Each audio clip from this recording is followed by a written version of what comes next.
Estamos começando mais uma edição do programa UrbanView, um novo olhar sobre as cidades, programa que é uma produção da Urban Systems e que na edição de hoje abre nossa série especial que vai abordar o novo plano diretor da cidade de São Paulo, sob a ótica de diversos especialistas.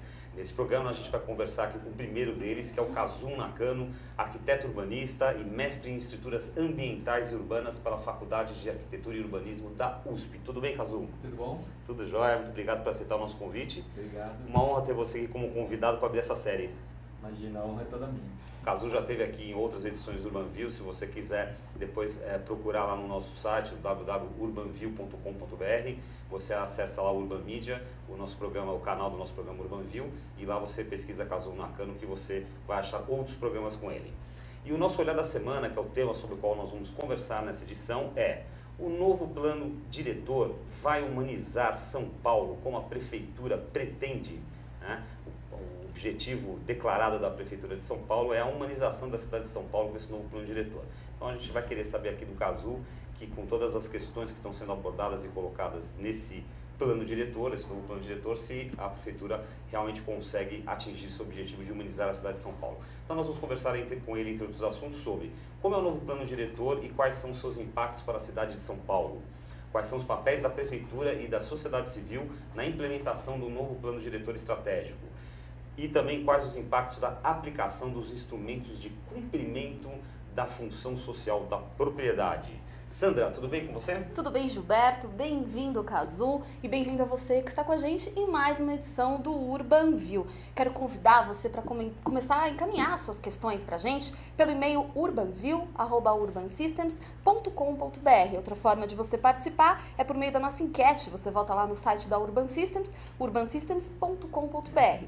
A pergunta de hoje: você acredita que a revisão do plano diretor trará melhor qualidade de vida para os paulistanos? 3 opções para você votar. Primeira opção, sim, houve um esforço por parte dos envolvidos nas discussões. Segunda opção, em partes, pois há problemas sem soluções. E terceira opção, não, muitas questões ficaram de fora dessa revisão. Lá no final do programa a gente traz o resultado e o Kazu comenta com a gente. Maravilha, essa primeira edição aqui que abre essa série especial no mês de outubro, são 4 programas, né, Sandra? 5 programas. 5 programas, serão 5 programas durante o mês de outubro, comentando o novo plano diretor da cidade de São Paulo, cada programa com um convidado. O Kazu Nakano, nosso primeiro convidado, participou inclusive ativamente da recente revisão desse plano diretor do município de São Paulo. Segundo a Prefeitura, como eu disse no início do programa, o principal objetivo desse novo plano diretor estratégico é, abre aspas, humanizar e reequilibrar São Paulo, aproximando moradia e emprego e enfrentando as desigualdades socioterritoriais, fecha aspas. Vamos então saber dele quais são os pontos negativos e positivos desse plano, seus impactos no futuro da cidade e o que revela também os mapas originados em seu desenvolvimento. Se você for no site da Prefeitura de São Paulo que fala sobre o plano diretor estratégico, você vai ver que é aberto a qualquer um, pode fazer o download em PDF dos mapas que essa discussão originou. Então o Kazu também vai falar um pouquinho sobre esse trabalho. Kazu, vou começar o nosso bate-papo perguntando exatamente quais são os pontos a se destacar nesse novo plano diretor estratégico da cidade de São Paulo. Bom, esse plano diretor ele tem uns passos inovadores, mas também ele trabalha com uma agenda antiga da cidade, principalmente com relação às demandas sociais. Então você tem uma parte do plano diretor que inova até certo ponto, porque lida com os problemas da mobilidade. A crise da mobilidade urbana está instalada na cidade, então a parte mais inovadora do plano está estruturada no sistema de transporte coletivo, os corredores de ônibus, trem, metrô, né? Então é para lá que a gente quer direcionar um uso de ocupação do solo mais intenso. Agora tem a agenda antiga dos loteamentos irregulares, das favelas que estão na periferia, que tem déficit de urbanidade, de serviços, equipamentos e tudo mais. Então o plano trabalha com esses dois lados da cidade. Eu vi bastante, que foi bastante discutido na mídia, aquela questão que nos Os edifícios de apartamento próximos ao metrô, enfim, onde você tem transporte urbano mais rico, uma oferta de transporte urbano coletivo melhor, os prédios passariam a ter no máximo uma vaga de garagem. Qual que é a origem? Por que você limitar as vagas de garagem? Só porque está próximo ao transporte coletivo? Não só, porque o raciocínio é o seguinte, nesses lugares onde você tem corredor de ônibus, estação de trem, estação de metrô, e tem boa infraestrutura, geralmente está na parte mais central, intermediária da cidade, quer dizer que tem emprego perto, é um desperdício você usar terra urbana e área construída para 4, 5 vagas de garagem, que vai ficar uma boa parte do dia e da noite e com subaproveitamento, porque no máximo que pode acontecer nesses lugares é ficar um carro estacionado durante 8, 24 horas por dia ou mais. Então, um lugar onde você tem uma grande concentração de investimento público, né, nesses sistemas, você tem que aproveitar para a pessoa morar, para a pessoa usufruir, para as pessoas realizarem atividades econômicas, comércio. Isso é um bom aproveitamento da terra urbana e não desperdiçar com um carro parado no dia e na noite. Muito bem. Outra questão são os papéis da prefeitura e também da sociedade civil na implementação desse novo plano diretor estratégico.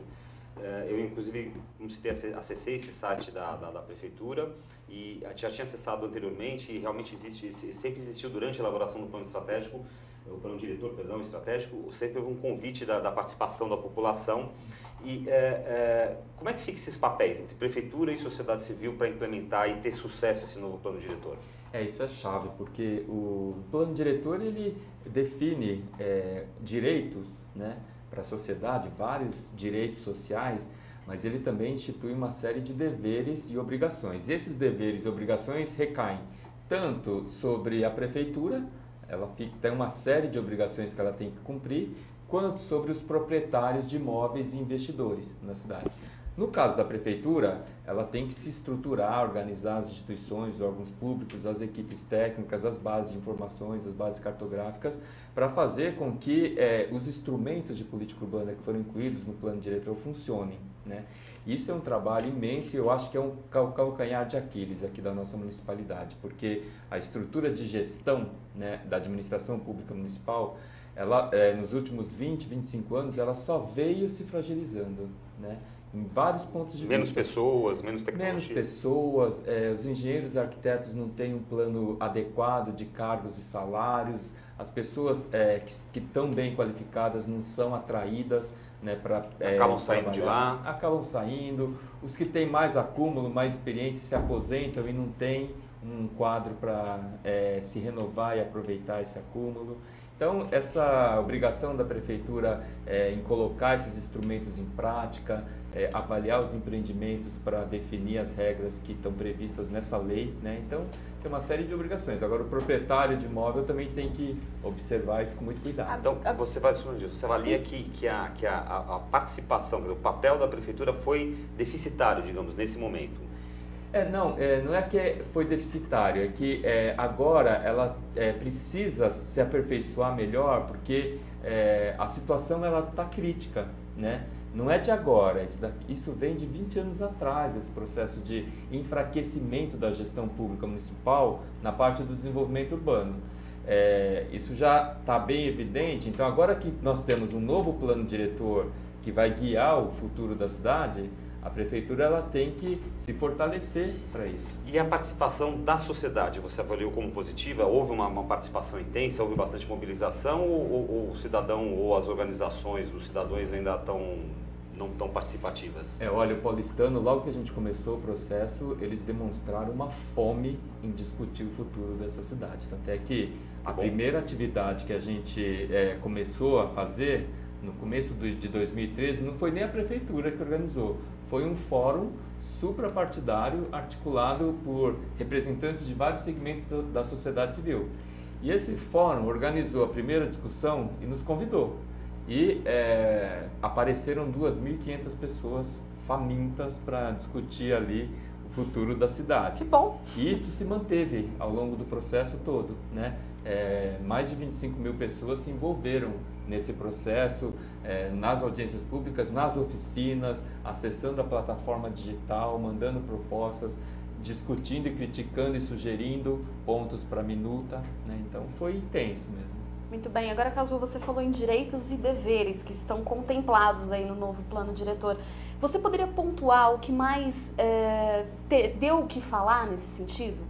Há várias coisas, porque quando você define regras, né, que define ali os modos de cumprimento da função social da propriedade urbana, que é essa grande missão de um plano diretor aqui no Brasil hoje, que é a responsabilidade definida pela própria Constituição Federal.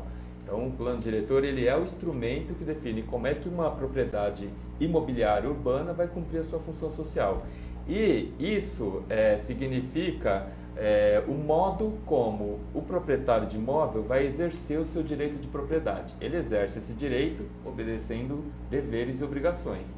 E essas obrigações estão previstas no plano diretor. Uma é que não pode deixar um prédio, um terreno com mais de 500 metros quadrados de área vazio, principalmente em área bem infraestruturada, central da cidade, onde você tem muito emprego, você tem muito investimento público em volta. Esse imóvel ele não pode ficar ocioso, subaproveitado, porque isso é um desperdício, né? Então, tem os instrumentos de cumprimento da função social da propriedade, que obriga o aproveitamento desse imóvel. Se o proprietário não aproveitar adequadamente esse imóvel, ele está sujeito a uma série de penalidades. A desapropriação, por exemplo. Começa com o IPTU progressivo no tempo. O IPTU do imóvel vai aumentando ano a ano. Passou 5 anos e o proprietário não deu nenhum aproveitamento, aí você tem uma desapropriação. Só que a desapropriação, ela não é paga com indenização, ela é paga com títulos da dívida pública, né? São precatórios. Então, mas tem aí um prazo de pelo menos 7 anos. A partir da notificação da prefeitura, ele vai ter que fazer um projeto, aprovar um projeto, executar, depois tem um período do IPTU progressivo no tempo, aí você tem 7 anos para o proprietário tomar alguma providência. E depois desses 7 anos, se ele não fizer nada, aí é que tem a desapropriação. Mesmo se ele vender esse terreno, quer dizer, ele pode vender, quer dizer, o prazo são 7 anos. Continua contando. Independente de quantos donos. O novo proprietário, ele continua sujeito aos mesmos prazos, às mesmas obrigações, né? Porque isso vai estar averbado em cartório, na matrícula do imóvel. Então, quem comprar já vai estar sabendo que aquele imóvel está enquadrado nessas obrigações. Isso vai ter um reflexo no preço do imóvel, certamente, né? De modo a reduzir esse preço e facilitar os investimentos na cidade. O setor empresarial é muito favorável a isso, porque eles têm tido dificuldade em comprar terreno para fazer empreendimento. Eles foram muito favoráveis na regulamentação desse instrumento já há 5 anos atrás. Muito bem. Uma coisa que contém ali nesse plano diretor são as macroáreas, né? Qual é o significado dessas macroáreas? Como é que ela impacta a nossa vida? As macroáreas, são chaves, elas são o elemento básico de qualquer plano diretor, porque elas expressam no território a visão futura de cidade que se quer alcançar. Então, a definição dessas macroáreas, ela vai orientar tudo, porque é uma interpretação da cidade. Essa macroárea, ela reflete uma leitura dos vários pedaços da cidade. A partir dessa leitura, com as suas características de uso, de ocupação, se definiu os objetivos. Então, você tem a macroárea de redução da vulnerabilidade urbana, que é na periferia, onde você tem muita favela, muito loteamento irregular, onde você tem muitas famílias vivendo em situações de risco. Então, o objetivo nessa macroárea é resolver esse problema. Você tem a macroárea de estruturação metropolitana, que abrange a várzea do Tietê, do Tamanduateí, do Pinheiros, a Jacupêssego, a Avenida Cupecê, que é o futuro dessa cidade. É uma área da cidade de São Paulo que forma um arco, não é à toa que o arco Tietê e o arco do futuro estão exatamente nessas áreas. Porque é uma área que você tem grandes terrenos vazios, fábricas desativadas, você tem infraestrutura de transporte coletivo, você tem previsão de grandes investimentos públicos para essa área e você tem muita terra potencial a ser aproveitada. Mas para isso tem que ter bons projetos urbanos, porque se a gente não tiver bons projetos urbanos, essa potencialidade vai vir por água abaixo. Muito bem. O Urbanview de hoje entrevista o arquiteto Cazu Nakano sobre o tema "O novo plano diretor vai humanizar São Paulo como a prefeitura pretende". Cazu, o que são as zonas especiais de interesse social? Esse é um instrumento, para mim, é muito caro, porque ele foi instituído já em 2002, né? Foi uma luta política que envolveu muitos movimentos de luta por moradia para instituir esse instrumento no planejamento e na gestão urbana dessa cidade. No Brasil não é um instrumento novo, porque ele vem sendo aplicado desde 83, em Recife, em Belo Horizonte. Agora, aqui em São Paulo, ele tem uma história recente. E é um instrumento para resolver os problemas de loteamentos regulares, favelas e conjuntos habitacionais que estão precários, que não tem infraestrutura, não tem creche, não tem posto de saúde, não tem educação infantil. São áreas desassistidas. São desassistidas. Então, esse instrumento, uma das modalidades dele é para fazer um plano de urbanização e regularizar esses imóveis. Mas tem uma outra modalidade que é super importante, que são áreas vazias, terrenos, glebas desocupados, gravados tanto na área periférica, na porção intermediária e até na parte central da cidade, né? Essas áreas para serem aproveitadas obrigatoriamente para a produção de habitação de interesse social. Pode ter um pouquinho de habitação de mercado, um pouquinho de comércio, pode ter um equipamento local, né, de saúde e educação, mas a maior parte é para habitação de interesse social destinada para família de baixa renda de 0 a 6 salários mínimos. E esse instrumento ele é fundamental porque a cidade está com uma escassez de terra, né? Os preços estão muito altos, então a produção de habitação nova para essas famílias tem sido muito difícil. E a gente avaliou essas zonas especiais de interesse social vazias, gravadas em 2002, 2004, e a gente viu que o preço dos imóveis dentro dessas EIs, elas são 30% menores do que o preço dos imóveis em volta. Então, mesmo elas não terem sido aproveitadas para produzir habitação nova, né, eles tiveram esse efeito, esses instrumentos, que para a gente é maravilhoso, porque agora a produção das habitações novas, elas podem se aproveitar desse baixo preço de terrenos, né? E a prefeitura pode desapropriar e construir moradia nova. Muito bem. Existem também no plano diretor os tais de eixos de estruturação da transformação urbana. O que vão ser os eixos de estruturação da transformação urbana? Esse é um componente que foi muito discutido dentro do governo, né? Também foi muito discutido com a sociedade, com o setor empresarial, porque é uma parte do plano diretor auto-aplicado. Quer dizer, no dia em que o prefeito sancionou essa lei, já se estabeleceu novas regras para a cidade.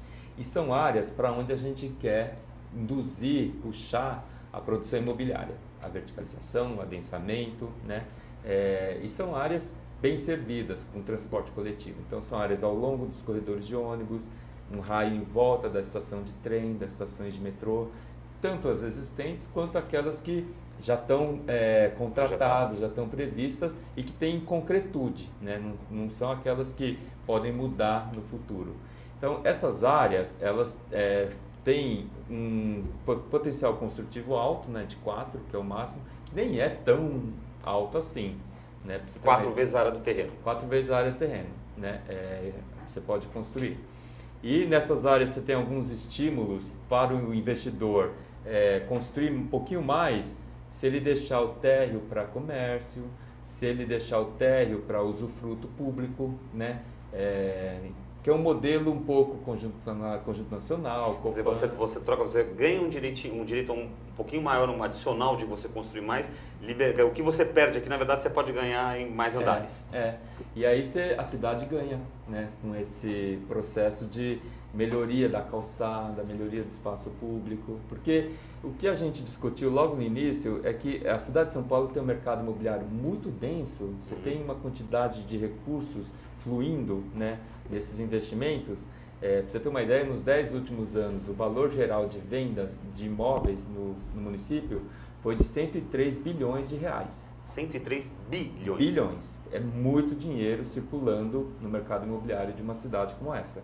E só que a avaliação que a gente fez é que o padrão de produção dos imóveis, os prédios de apartamentos, né, os condomínios verticais, gerava o que o prefeito chamava de pouca externalidade positiva para a cidade. Quer dizer, os prédios eles se implantavam no meio do lote, cercado de um muro de 3, 4 metros e a calçada se desertificava. 8 horas da noite dá até medo você passar por essa calçada ou ficar estacionado ali, porque você não tem uma vida acontecendo nessa calçada e o prédio está lá enfurnado no centro do lote, né? Então a gente quis reverter esse padrão de verticalização, fazendo com que esses grandes investimentos privados produzisse benefícios ali na vida da calçada, na oferta de espaço público, na instalação de um pequeno comércio perto da moradia, num lugar bem servido por transporte coletivo.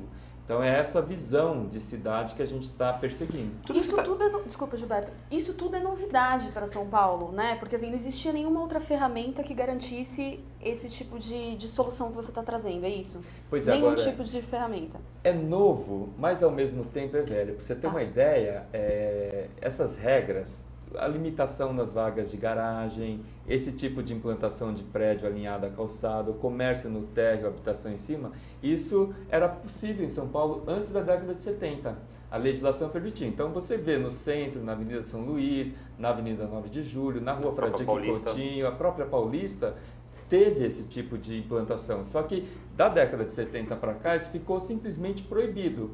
E na legislação instituída no começo da década de 70, ao invés de definir um número máximo de vagas de garagem, exigia um número mínimo. Então, só por essa regrinha, você vê que era uma cidade que estava se produzindo e pensando e priorizando o carro, né? E não as pessoas.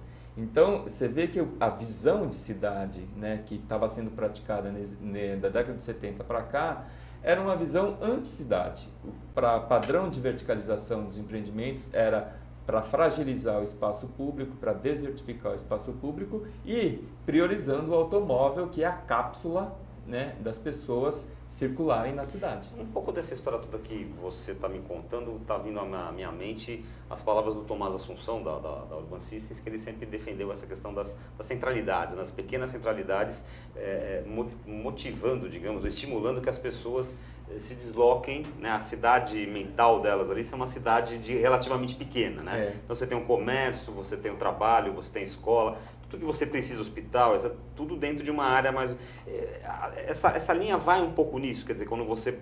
Todas essas questões que você está colocando aí, me parece que estão estimulando essa convivência maior da cidade e também você ter mais ferramentas, digamos, próximo da sua moradia. Exatamente, você captou bem o espírito da lei, né, que os juristas falam. E essa é a visão de cidade que a gente está querendo e que é uma linha que hoje está sendo trabalhada no urbanismo internacional, né? A gente já vê isso sendo muito praticado em projetos, intervenções e instrumentos jurídicos de cidades norte-americanas e europeias.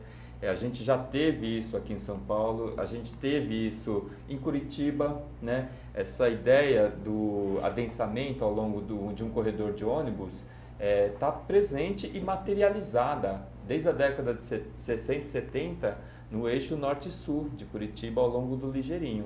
Isso, em São Paulo, a gente teve um plano urbanístico básico de 68 que já previa isso, né? O adensamento ao longo dos eixos de transporte coletivo. Então, você vê que é uma inovação hoje, mas era um valor de urbanidade que já estava presente no pensamento. Foi uma retomada de um valor já existente, né? Que se perdeu numa determinada época em detrimento da explosão dos automóveis, né? Exatamente, porque essa explosão dos automóveis, ela gerou minhocão, ela gerou vias expressas cortando a cidade, ela gerou as marginais... Era a visão Paulo Maluf de administrar, digamos assim. Essa visão Paulo Maluf... Sem críticas aqui, eu só tenho uma visão Paulo Maluf. Assim como o Juscelino falava que governar Arabistadas, o Maluf sempre fazer teve... Viadutos. Era fazer viaduto, ponte, marginal, avenida, né? Quer dizer, sempre muito voltado para o carro, né? Aquela ideia de que congestionamento é progresso, né? Que é um equívoco do ponto de vista urbanístico, da política urbana. Isso hoje, retrocesso. Você vê a cultura anti-carro cada vez mais forte, né? eu entrei aqui na produtora, eu vi uma bicicleta estacionada ali do lado do portão. Achei incrível, porque isso vai se tornar uma presença... É um pequeno sinal de que algumas coisas já começam a mudar, né? Algumas coisas Tá já vendo? começam a Gilberto mudar. fez bem de vir de bicicleta hoje. Bem, É dele. Mentira. Cazu, como é que fica a questão da aplicação da outorga onerosa do direito de construir e também do Fundurb? Isso é uma... O que muda aí nessas questões com o plano diretor?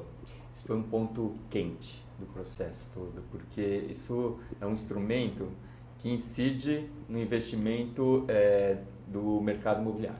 Quer dizer, é uma ferramenta que o poder público hoje pode usar para capturar uma parte do ganho, né, do lucro imobiliário em benefício do interesse público e social da cidade. Quer dizer, se o empreendedor quiser construir acima do básico permitido, né, que é o coeficiente de aproveitamento básico único 1, se ele quiser construir acima disso até o máximo, que é 2, e nos eixos, em algumas outras áreas, é 4, aí ele tem que pagar uma contrapartida financeira para a prefeitura. E essa contrapartida tem que, obrigatoriamente, ir para o Fundo de Desenvolvimento Urbano. Agora, o que é importante disso tudo é que o mercado imobiliário de São Paulo permite isso. Vocês viram que nos 10 últimos anos a gente teve 103 bilhões circulando aqui. A prefeitura ela tem obrigação de captar uma parte desse recurso, porque muito desse ganho adveio por causa dos investimentos públicos em infraestrutura, transporte, pavimentação, energia elétrica, né, etc. Porque uma valorização imobiliária, ela em sua grande parte, ela é propiciada, promovida pelo investimento da sociedade naquele local, naquela área. Então, nada mais justo que a sociedade capture uma parte disso e redistribua. E essa redistribuição, ela é fundamental. Esse dinheiro ele tem que ser usado para melhorar o interesse público e atender necessidades sociais, porque nos 10 últimos anos a gente capturou 1 bilhão, que foi muito pouco, né, frente aos 103 bilhões que circulou nesse mercado, mas uma parte foi usada para reformar a calçada da Oscar Freire, reformar a calçada da Paulista, uma outra parte foi usada para desapropriar terreno, para construir parque, fazer conjuntos habitacionais, tudo bem, mas teve umas distorções, umas falhas ali de planejamento e de gestão mesmo, né? Não foi bem utilizado esse dinheiro. Agora a gente tem que ter um conselho gestor transparente, uma lógica de planejamento. Tem que dar uma satisfação do uso desse dinheiro. Obrigatoriamente, tem que ter relatórios de avaliação. Muito bem, o programa Urbanville de hoje entrevista o arquiteto Cazu Nakano sobre o tema "O novo plano diretor vai humanizar São Paulo como a prefeitura pretende?". Já que a gente falou em outorga onerosa do direito de construir, eu acho que um outro assunto que se encaixa aí nessa questão é como fica a aplicação da operação urbana consorciada e os projetos de intervenção urbana. Esse é um instrumento que de fato segue uma mesma lógica, e esses instrumentos eles estão previstos principalmente naquela macro área de estruturação metropolitana que eu comentei antes, e que é o território de grande potencialidade para o futuro dessa cidade. Tipo o Arco do Tietê. Tipo o Arco Tietê, o Arco do Futuro, a Avenida Jaco Pêssego, Polo Institucional de Itaquera, lá em volta do Arena Itaquera, Arena Corinthians, né, que é como os corintianos gostam de chamar. Eles não gostam que a gente chame de Itaquera. Ao longo da Avenida Cupc e tal. Então esses territórios que hoje é o filé mignon da cidade em termos de possibilidades futuras. Nesses territórios estão previstas operações urbanas consorciadas, que é onde você vai poder instituir potenciais de aproveitamento que no plano diretor estão ilimitados. O que vai definir esse limite máximo é um projeto urbano de larga escala, né? Um projeto que não é num lotinho, um projeto que vai abranger uma intervenção maior, digamos, maior, com grandes investimentos de 15, 20 anos para implementar. E é um projeto que tem que trabalhar espaço público com muita boa qualidade, transporte coletivo com muito boa qualidade, né? Vai ter equipamentos e, ao lado disso tudo, um potencial construtivo altíssimo, né, para o mercado poder usufruir disso. Então, essa ideia, né, para essas áreas é que a gente tenha uma reestruturação desse espaço, né, em benefício da cidade e não só em benefício do investidor privado e do proprietário de imóvel, porque o modelo que a gente tem de operação urbana consorciada aqui em São Paulo, Faria Lima, Água Espraiada, Água Branca, não tem uma ordem de prioridades de investimento ali para beneficiar o espaço público, o equipamento público. Até que você vê que Faria Lima, do ponto de vista urbanístico, é medíocre. Ela tem só uma ciclovia hoje. Ponto. Só tem uma ciclovia. Ela não tem um parque, ela não tem uma estação de calçada, metrô, uma calçada prédios agradável. enormes, né? Não tem centros de serviço, assim, como você citou, né? Assim, na calçada são relativamente poucos, né? Exatamente. A gente vê os restos de desapropriação ali ao longo da calçada da Nova Faria Lima, que são pedacinhos de terra que estão ali largados, nascendo mato. Então você vê que não teve um projeto para orientar tanto o investimento público quanto o investimento privado. Eles foram acontecendo de uma maneira meio remendada ali. Água Espraiada, a mesma coisa. Não tem um projeto urbano que acomode adequadamente o monotrilho que está sendo feito. Está muito feio aquilo. Os prédios que estão surgindo, né, do lado do monotrilho, eles estão dando as costas para o monotrilho, né? Quando você passa ali na avenida, você olhando os prédios assim, você pode ver que todas as áreas de serviço dão para a avenida. Quer dizer, a ideia é justamente que os prédios deveriam ser voltados para a avenida, que a avenida é o grande eixo, né? Pois se tivesse um projeto com um parque, espaço público, arborização, uma ótima arquitetura nas estações de monotrilho e tudo mais, certamente a gente ia voltar às áreas mais nobres dos prédios do apartamento. E continua ali uma favela, inclusive, que já pegou fogo acho que umas 2 ou 3 vezes, né? Que é uma área de risco social intenso ali, né? Que tem que ser resolvida, e uma operação urbana ela tem que priorizar isso. Foi construída a avenida e não foi resolvida na favela. E quantos anos já foi construída a avenida? Pois já faz mais de 5 anos, né? Pois é. Bom, uma outra questão que se apresenta é o seguinte: como se articulam como se articula as leis das diretrizes orçamentárias, né, com as leis de orçamentos anuais futuras? Isso é fundamental, porque é o modo de operação que pode fazer com que esse plano diretor saia do papel. Tem muitas coisas que são necessárias para a gente colocar esse plano diretor em prática, mas essa é uma das partes chaves, porque é um jeito de fazer com que os investimentos anuais do governo eles sigam o que está planejado para a cidade para os próximos 16 anos. Quer dizer, a cada ano a prefeitura tem que fazer uma lei de diretrizes orçamentárias, no primeiro semestre desse ano mandar para a Câmara, os vereadores avaliam, aí depois no segundo semestre tem que mandar a lei de orçamento anual e é onde se define os investimentos que vão acontecer no ano seguinte. Isso tem que ser baseado principalmente nos grandes investimentos definidos no plano diretor. É essa a obrigação que a prefeitura tem, né? Fazer esses investimentos ano a ano para tirar esse plano diretor do papel. Isso o próximo prefeito também tem que obedecer quando ele for fazer o plano plurianual, que é feito no primeiro ano de cada governo. Então, que é onde define os investimentos.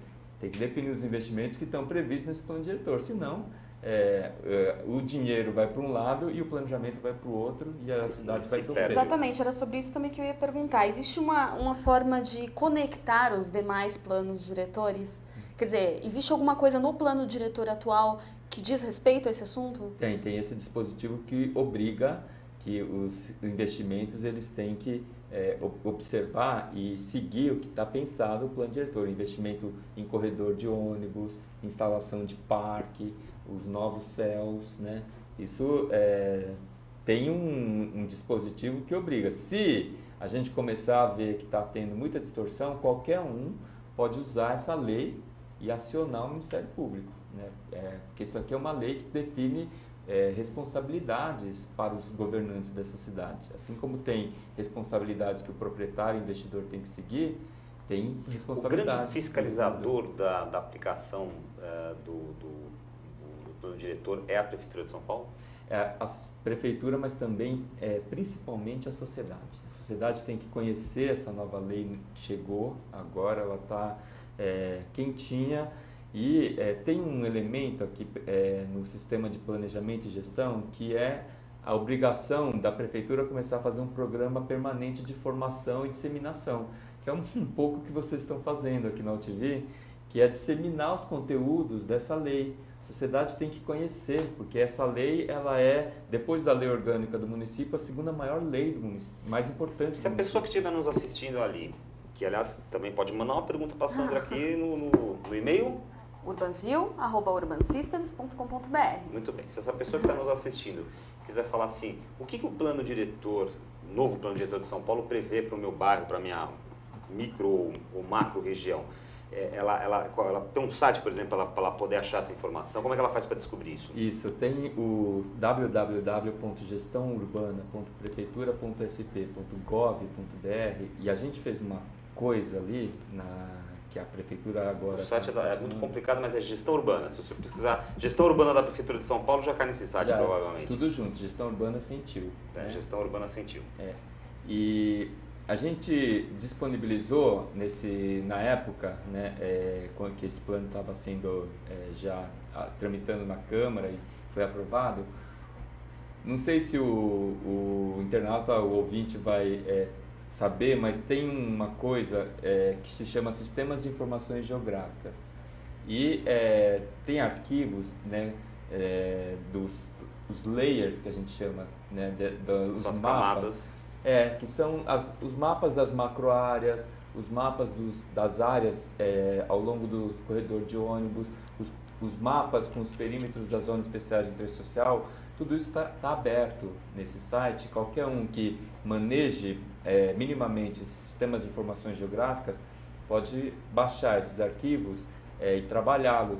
Mas também tem os mapas muito detalhados ali, mostrando se o seu lote está dentro de um eixo de transformação, né, ao longo de um corredor de ônibus, se está dentro de uma ZEIS ou não, né? E aí você vê que regra que está incidindo ali no seu terreno, no seu lote, no seu imóvel.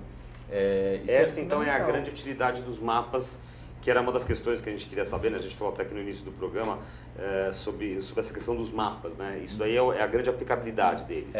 Porque os mapas, eles definem a regra do jogo na cidade, né? Você tem que saber em que parte do mapa a sua propriedade está inserida, em que macroárea ela está inserida, se ela está inserida dentro de uma zona especial de interesse social, de uma zona especial de proteção ambiental, etc. Porque a partir daí, desse mapa, é que você vai depois para os quadros que estão anexos à lei, que definem ali uma série de regras, e na própria lei. Então, a primeira coisa que você tem que ver é onde é que o meu bairro, o meu imóvel se insere dentro desse mapa. Que regra está valendo para essa propriedade, então, né?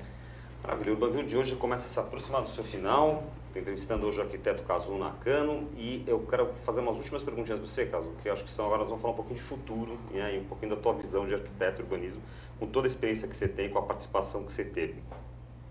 Primeira pergunta para você. Você acompanhou essa implantação, né, essa elaboração desse plano. Você, na sua opinião pessoal, profissional, você acredita que esse plano reflete essa expectativa, esse objetivo da prefeitura, que é de humanizar e reequilibrar São Paulo, aproximando moradia e emprego e enfrentando as desigualdades socioterritoriais? Eu acredito que sim, porque é uma briga, né, que se decidiu comprar durante a elaboração do plano diretor e que permaneceu com o plano diretor aprovado, que é uma briga pelas pessoas mesmo na cidade, né, pelos espaços públicos, pela vida pública na cidade. E não uma visão de cidade que favoreça o carro. Então, essa inversão que aconteceu no plano diretor, eu acho que já é um sinal, né, de que esse plano diretor está olhando para as pessoas na cidade. Então, você avalia na tua análise que o resultado final foi bom? Eu acho que sim. A gente pôde aproveitar da experiência do plano diretor anterior, porque é a primeira vez que o município de São Paulo está revendo um plano diretor. Então, a gente pôde aproveitar e avaliar uma série de coisas do plano diretor anterior, que, ao contrário do que muitos acreditam, não foi um plano que ficou no papel. Vários aspectos deles tiveram um efeito na cidade, né? Isso a gente constatou na avaliação. Então, a gente pôde aproveitar dessa experiência e fazer com que esse plano fosse melhor. E a gente pôde aproveitar também para fazer um processo mais adequado de discussão, né? Tanto no âmbito do Poder Executivo quanto na Câmara. Então, acho que a gente conseguiu melhorar algumas coisas a partir daí. E uma última pergunta aqui, assim, vamos falar um pouquinho de fé sua agora. Você acredita que esse plano tem chances reais de sucesso, de entrar em prática nos próximos 16 anos? Eu coloco tenho uma pulga atrás da minha orelha nesse ponto, porque aquilo que eu comentei logo no início da entrevista, que é a gestão, a estrutura de gestão, é onde tudo pode falhar nesse plano. Se a gestão não acompanhar para fazer essas inovações, se a prefeitura não criar expertise, acúmulos para fazer projetos de intervenção urbana, se as secretarias não começarem a conversar entre si, se articularem, né, se as equipes não se fortalecerem, eu acho que o alcance desse plano vai estar limitado, né? E a política habitacional, usar a zona especial de interesse social como eixo central da política habitacional, se não se fizer isso, eu acho que esse plano não vai ter os efeitos esperados, né? Agora, uma coisa que está muito clara é que a sociedade já está se organizando para fazer projetos de bairro, ela quer resolver os problemas do seu microterritório ali, do dia a dia, né?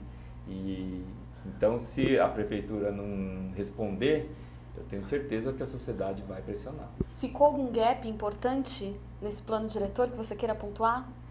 Então, eu acho que apesar das conquistas, tem um ponto que eu acho que a gente precisava aperfeiçoar, que é justamente os projetos e os planos de bairro, que é o que a sociedade está preocupada, porque é aquilo que pode melhorar o seu pedaço, aquilo que estava sendo colocado, né, que você citou, Tomás, e esse pedaço é onde a pessoa vive, onde a pessoa se relaciona, ela tem relações de amizade, parentesco, vizinhança. Então, engajar as pessoas para fazer um projeto do seu pequeno pedaço de cidade, né, eu acho que é uma coisa que os moradores já estão com a expectativa. E o plano diretor ele ainda não avançou na definição dos caminhos para isso, né? Ficou ainda, no meu ponto de vista, ainda muito aberto, muito indefinido. Muito bem, vamos ver então agora a opinião dos nossos internautas. O pessoal votou na enquete lá no site da Urban Systems e a Sandra vai trazer aqui o resultado online. Vamos lá então para o resultado da nossa enquete do dia. A pergunta foi: você acredita que a revisão do plano diretor trará melhor qualidade de vida para os paulistanos? Nós tivemos um empate aí no segundo e terceiro lugar. 10% disseram sim, houve um esforço por parte dos envolvidos nas discussões. 10% também disseram não. Muitas questões ficaram de fora desta revisão e a maioria, 80%, dizem partes, pois há problemas sem solução. A reflexão aí, do Cazu, né? Vai na linha. A bomba tá é bom, com você. positivo, mas não consegue resolver tudo. Que é um plano diretor, ele nunca é perfeito, por isso que se pensa sempre em mecanismos de revisão. Agora, é o plano diretor que a sociedade conseguiu construir, né? Esse não foi um plano diretor feito por meia dúzia de iluminados fechado num gabinete. Então, é um plano diretor que reflete os conflitos, né, e as prioridades que a sociedade de São Paulo hoje tem colocada através desses participantes.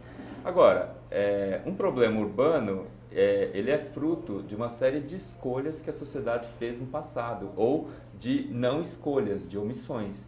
Então, o que a gente não conseguiu resolver é porque a sociedade não se voltou, né, e aplicou todas as suas energias para isso, fez as escolhas certas. Então, eu acredito que um problema urbano se resolva a partir das escolhas e decisões que a sociedade for fazer no futuro. Então, eu acho que não é a responsabilidade só de um pequeno grupo, isso é uma responsabilidade da sociedade, porque a gente está falando do futuro da cidade. E o futuro da cidade ele é determinado por essa sociedade e não por meia dúzia de iluminados. Muito bem, nossa entrevista com o Cazu Nakano está chegando ao final, mas antes disso, Sandra Lanza vai contar quem é o convidado da próxima edição que continua debatendo o plano diretor de São Paulo. No próximo Urban View, apresentaremos a segunda edição dos programas especiais que discutem o novo plano diretor. A nossa entrevista será com Maria da Graça Xavier, da União dos Movimentos por Moradia, que abordará o assunto sob os aspectos de localização, situação e importância de fazer valer a função social da propriedade. Eu te espero então na próxima quarta-feira, dia 8/10, aqui no Urban View e na UTV. Até lá! Muito bem, o Urban View de hoje, que entrevistou o arquiteto Cazu Nakano, sobre o tema "O novo plano diretor vai humanizar São Paulo como a prefeitura pretende", chega ao seu final. Cazu, muito obrigado pela sua participação. Eu que agradeço. Foi uma honra ter aí você como nosso convidado de estreia. E esperamos ter o Cazu aqui numa próxima edição do Urban View para ele avaliar como é que está a evolução desse plano. Bom, voltamos quarta-feira que vem com mais uma edição do programa Urban View ao vivo, aqui direto da UTV, às 17h15. Até lá.